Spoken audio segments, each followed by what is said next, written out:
Hey, what's going on, guys? Any Bright here, back with Milk and Cookies Total War. Today, I'm bringing you a very different kind of battle than I usually bring. I have a pretty standard setup that I like to bring. I'm sure many of you have noticed by now. I like to bring usually around 4 to 5 swords, no dachis and katanas mixed, Yari Ashigaru up front, and maybe like 3 or 4 cav units. This one was very different kind of style. I decided to go extremely heavy on the cav. As you can see on my left flank right here, I've got a ton of cavalry. 2 katana cav, one with 32 attack, level 6. Really expensive unit, but if you can get that into a sword unit, you're going to absolutely shred. I have some 3 Yari cav, another katana cav. I have 4 Yari cav and 2 katana cav. 3 no dachis that make up my infantry. 1 match like Ashigaru, some Naginata tenants. So a really small infantry corps. And just to keep my no dachis in the fight a little bit longer, a Yari Samurai in the back with Hold Firm. On my left, we have William the Chaotic, or Chaos, as some of you know him by. Naginata Samurais on the flank, no dachis in the middle. No dachis and Naginatas pretty much make up his entire infantry corps. Some Matchlock Samurai, and 4 cav units, some heavily upgraded Yari cav. Across from him, we have RTK Twig, Yari cav, lots of cavalry, 3 or 4 units. Again, no dachis making up his infantry corps and some matchlocks. And then across from me is RTK Abu, whose army is hidden right now. So before we went into this battle, the first thing I wanted to do was, I just said the chaos. I'm sending you all my cav. We were just going to double team Twig right off the start of this battle, just overwhelm him completely. And that is one thing that is a lot of fun to do. If you're going into a matchmade game with somebody and you want to kind of mess around but like do a tactic that can be really effective, send a lot of cav at one person. Just send all your cav to one side. If they don't have good communication at all, you're going to be able to overwhelm them completely, and there's not going to be much they can do about it. So we're just going to get into this replay right now. Press play. And yeah, the first thing we want to do, this is Alpine Ridge. Of course, we want to get our cavalry set up on that ridge. Whoever gets their cavalry to the ridge first usually has the advantage of that downhill charge. So Chaos is going to send all of his cavalry all the way over to the left. We're going to just focus on capturing the key buildings at the moment. And somehow, Twig actually beats me to the top of this ridge, even though I have more cavalry. The thing about that, though, is that he's not going to be able to hold that ridge very easily, considering the amount of cavalry we have. I have the 4 Yari cav and then the 2 katana cav to back them up, so I will win a cav fight outright, even if he has a downhill charge. But there was no reason really to engage at the start there. I didn't have to take that ridge at the moment. The Chaos's matchlocks are actually going to be great for taking him off the ridge. And he also has a bow on his gen, so he can kind of skirmish a little bit. Twig has a Walker Raider trying to capture that shrine. I'm going to do my best not to let that happen. Easiest way to do that, of course, is send a Naginata tenant forward, and as you can see in a couple seconds here, just put the very edge of that Naginata tenant into the ring, out of range of any ranged units that they might have, and they're not going to be able to capture that building, and you can pretty much just prevent them from doing anything with that Walker Raider. Twig pulls his cavalry off the ridge, and I take that opportunity to take the ridge because I have some Naginata Samurai from Chaos backing me up, and we're going to have that advantage up on that hill. I'm not going to seek to fight Abu for a while. I'm basically just going to threaten Chaos, or threaten Twig with my cavalry and just retreat my infantry into the woods. If Abu decided to go help Twig out, obviously I'd send my infantry forward, but there's no reason to engage. He outranges me. He has a Daikyu Samurai, 2 matchlocks, and he actually has a lot of cav too. 4 Yari cav, a light cav, and 2 light cav, and general backing all that up.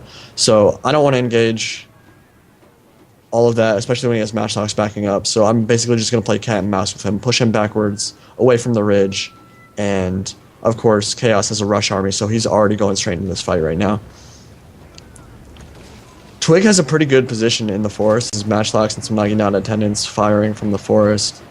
And I actually noticed that Abu is not sending his cav forward. I kind of caught him off guard there, so I'm going to send all my cav forward and get some good charges all across the line. Some of his Yari cav is already wavering. They didn't have a chance to move. And I'm just going to break through that cavalry as quickly as possible.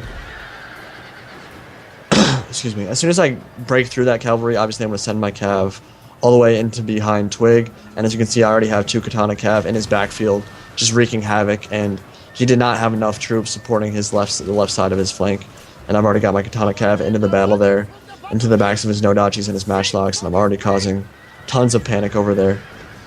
Chasing a general off with a Yari cav, and as soon as I catch that, it's going to die because that's a bow general. Have to be wary of that bulletproof samurai that Twig has in the backfield, but really, we've already caused so much damage to Twig that he's not going to be able to do much in this fight. And that's one thing, feinting with your cavalry can be so effective. If you send it, see, Twig assumed that that Abu's cav would be able to hold out against mine, but I broke through it so quickly and then sent 2 units around and got into his backfield so easily, there was just nothing he could do about it. And he did not have enough spears or matchlocks dedicated to his left flank to prevent me from coming in and just wreaking havoc in his backfield. So all this cav just coming in now. Obviously, chain routes going on. His general just died, and Twig is off the field pretty much as soon as the infantry engagement started.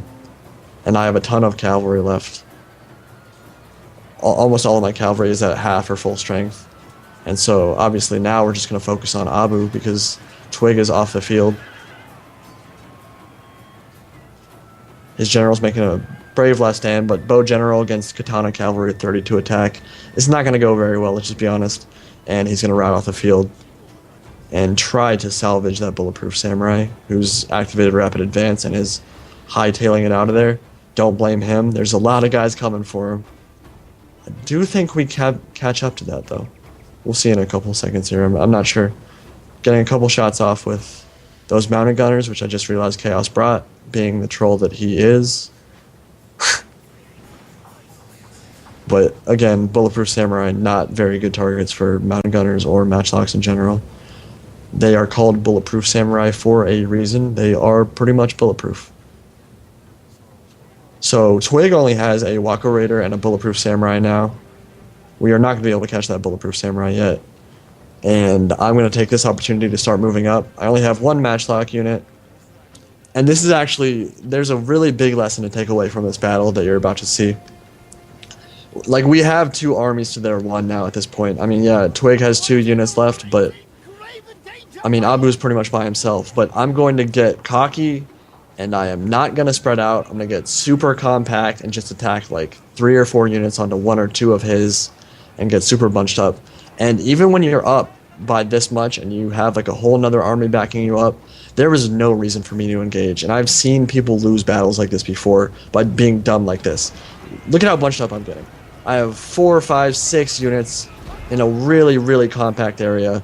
Yeah, I am flanking around with my Naginata attendants, but like, at this point I was like, oh yeah, we're just gonna win. Like, this will be easy. Send all my units in. It's not good, ever. Even when you have better veterans, it's just not good to get that compact because just 1 flanking shot can give a morale penalty to all your men. 1 flank can give a morale penalty to all your men. There's just no reason to do it.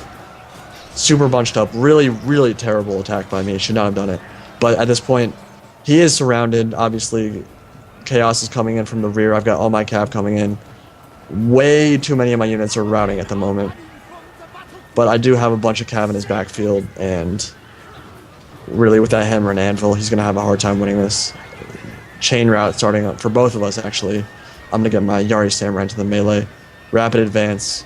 Again, do not a great job of flanking there. Kind of hit their flank and then they just stopped. They didn't really get a charge off. It was pretty bad too. Do have my matchlocks in a good position, but I think their line of sight is blocked by the hill. Really though, this was over as soon as I decided to send all my cav to Twig. They just did not have enough units over there to stop my cavalry from getting in and wreaking havoc. And doubling somebody with that much cav, they're just massive morale penalties for sending that much cav into somebody, and there wasn't much you could do about it. And just going to be cleaning up now. Activated bonds on my no-dachis, just make sure they stay in the fight for a little bit longer. And I had 6 infantry units in that fight. Obviously 3 of them were Naginata attendants, 3 of them were no-dachis, but I only left the fight with 1 no-dachi unit, which is terrible. So remember, even if you're up by that much, don't just bunch up. If I had spread out there, I would have been able to completely surround him and shut him down much easier, taking much less casualties. And in like 3v3s and 4v4s, that kind of mistake could have cost us the game. Fortunately, it did not. It was a 2v2, and Chaos still had plenty of his units left, so it wasn't a big deal. But just remember that. Gonna go to the stat screen now, and I will see you in a couple seconds here. Rest in peace, Twig. We hardly knew ye. You did no, really. There's nothing Twig could do in that battle. I mean, when you double somebody with that much cav and that much rush, if they don't have an army that's cut out to deal with it, i.e., lots of cav to hold off your cav or lots of matchlocks to do some kiting, you're going to be in trouble. And he was really not in a position to kite. If you notice on Alpine Ridge, he has the river to his back, and I don't believe he brought Yamabushi guides, so kiting would have been extremely difficult, and I don't think he had very many matchlocks either, so really he had no idea he was going to get doubled, and that's why a blitzkrieg kind of attack like that can be so effective. If you send 6 cav units from one army and all that rush from the other army, I mean, there's just not a lot you can do, and so he crumbled really quick. It happens. It's happened to me. Braver and Boss do that to me all the time, and obviously the more I've played with him, the more I've gotten used to it and figure out how to counter it, but it's not an easy thing to counter at all, and you need a lot of teamwork to deal with it. For my units, I had my 32 attack Katana Cav, 230 kills. That's fantastic. I love that unit. It's really expensive.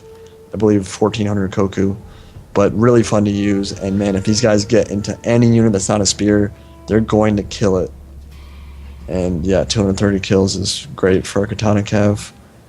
All of my cavalry did a pretty good job. I think most of them had over 100 kills. Twig, Wako Raiders did pretty well, 107 kills, but again, he crumbled so quickly they didn't have much time to do much. Chaos, Naginata Samurai with 160, that's pretty decent. Mounted Gunners, Troll Unit, 130 kills.